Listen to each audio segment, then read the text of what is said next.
After many years, this is the new Beats Pill. It's got crazy long battery life, water resistance, stereo pairing support, reverse charging, a booming sound.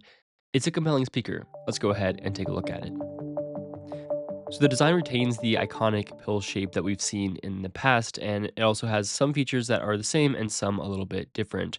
It comes in three different color options. Here I have the champagne one, which is about 8.6 inches long or 21.9 centimeters, and it weighs 24 ounces or 680 grams. So it is hefty, does have some weight to it, but compared to some other speakers, including past Beats pills, it is a little bit lighter. The design is really clean. It has a 20-degree angled speaker, so the sound comes more at you. We'll talk about that later. But the back is a really good feeling, soft, rubbery material, not the kind of rubber that gets kind of sticky and full of lint and stuff like that. It's a very smooth rubber, and the buttons have a very satisfying press and click to them. And it also comes with a lanyard pre-installed, which you can remove if you want.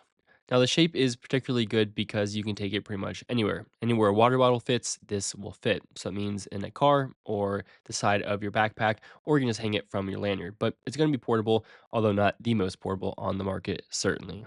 Now, up top, you have the buttons for the controls, and I must admit, they're not the most intuitive because I figure I should just be able to figure out right away how to use controls, but in this speaker, I was not able to. To power it on, it's kind of an awkward, not short press, not long press, but medium press to turn it on and off. And then you hold it for a few seconds, more than 3 seconds, to turn it into pairing mode. The middle button is play, pause, and then skip forward and back. That's all pretty intuitive, but you can also use that to pair it to a second Beats pill, which is an awesome feature, and especially if you have a party or an outdoor gathering or anything like that, having two of these speakers is going to be really immersive, and you can even do it so that one is the left side of the audio and one side is the right side, which is just a great feature if you wanted to get two of these. For years, I've been using the Logitech UE Wonderboom 2, and I love the fact that I could pair two of these together if I needed, but otherwise just keep them separate. And then there's two volume buttons on the right hand side that don't double for any other features. Now, this also does have a microphone, so you can use it for answering calls if you need to. Now, in terms of the battery, it is super solid on here. Apple/Beats claims 24 hours, which I think you're going to get. I've only charged it once in the several weeks that I've had it. It's really good. Now, the best part is that you can also charge out from the speaker. So if you're down to 5% on your phone and you're at the risk of losing your music and you have a USB-C to lightning cable or whatever your phone is, you can actually charge from the speaker. You just triple click the power button to send power out, and that's great. There's also fast charging. A 10-minute charge gives you 2 hours of playback. The one thing I will note about the speaker is that it did have some issues when I left it in a car overnight. Around 3 p.m., I got in the car, which was admittedly very hot, about 90 degrees, and the speaker needed 10 minutes before it would turn on in order to cool down a little bit. I never had this issue with years of using my Wonderboom in a hot car. So I think most people will not be in the circumstance where their Beats Pill is in a black leather car in 90-degree day for most of the afternoon. But something to note if you do have this in really hot environments. Now, connectivity has Bluetooth 5.3, so you're going to get some crazy good range from this. And you can also plug in via USB-C audio to a device to play it lossless. Now, will this really be able to play lossless audio that well? Probably not. It's still a portable speaker, but in theory, you do have that to step up your audio game a little bit. Now, this does have the nice iCloud and also Android Quick Pair features, so you can quickly pair this to your devices just like if it was a pair of AirPods, and you still have the ability to put it into pairing mode so other people can connect to it as well, or connect other devices that you have that aren't on iCloud. And once you connect this once to an Apple device, it'll show up in all of your iCloud devices, so you don't have to go through any pairing process. You can just click and it will send the audio to it, which is nice.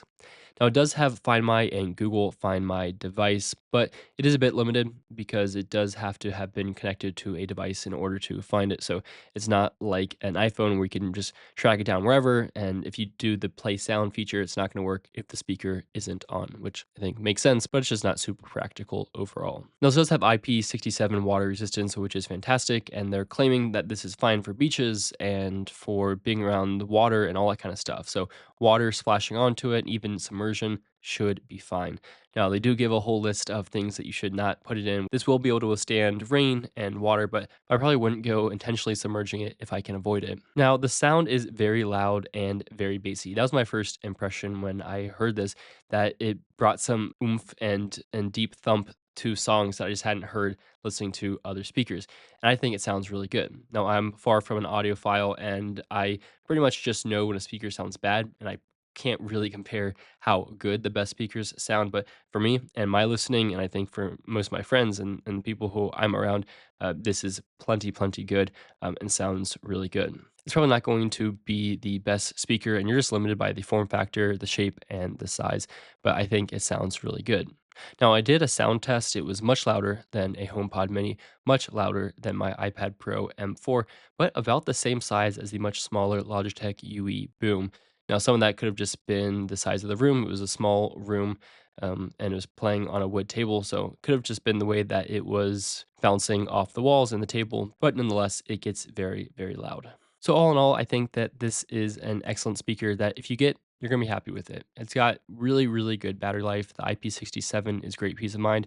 And I think that if you pair this with a second speaker, it's going to be a really great audio experience, and you can charge up your devices from it. It also looks good. It sounds good in my opinion, and overall it's just a really solid speaker. Now, you probably don't have to spend 150 bucks to get a really good Bluetooth speaker setup, including one that you can pair with multiple devices and that has water resistance. So if you don't want to spend this much, there are other options that are going to do the job. But if you're willing to spend up to 150 bucks or maybe 300 if you get two of them, I think you will really enjoy this new Beats pill.